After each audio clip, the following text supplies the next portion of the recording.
Now we're going to take that large circle and we're going to run a line right across the center of it. And that's going to divide the conscious mind from the subconscious mind. Now, what we want to realize is that the conscious mind is the mind that thinks, it's the mind that gathers information. But I can assure you of one thing, it's not the part of your mind that is controlling your behavior. Your subconscious mind controls your behavior, and it's in your subconscious mind that your old self-image is lodged. And that old self-image is controlling every act you make. It's controlling all of your results. Now, the self-image in your subconscious mind operates almost exactly, if not exactly, as an automatic pilot operates. I want you to imagine that this plane is leaving New York, and it's locked on course. After it leaves the vicinity of New York, the pilot sets the automatic pilot. That plane is locked on course for Hawaii. Should that plane get hit with some unexpected turbulence and maybe get knocked off course, the automatic pilot picks up the deviation from the set goal, which is Hawaii. It feeds it through a coordinating mechanism.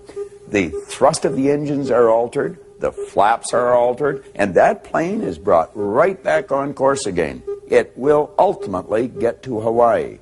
Now, the self-image in a person's subconscious mind operates exactly the same way. Let's suppose a salesperson's self-image has them locked on for writing $1 million a year in production.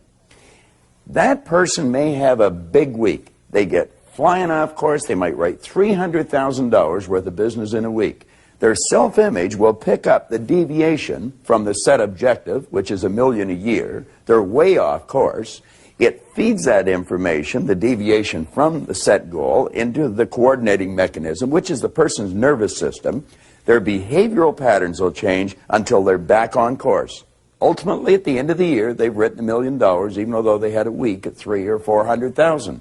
It's the same with a student in school. Let's suppose a student's self-image dictates that they're getting a D average in school.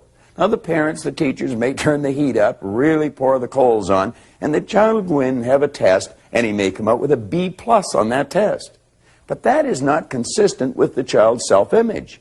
The self-image picks up the B plus, deviation from the set objective.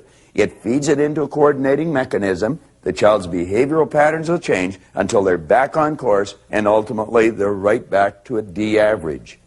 If they want that child to get a B, if the salesperson wants to increase the business, they're going to have to alter the self-image.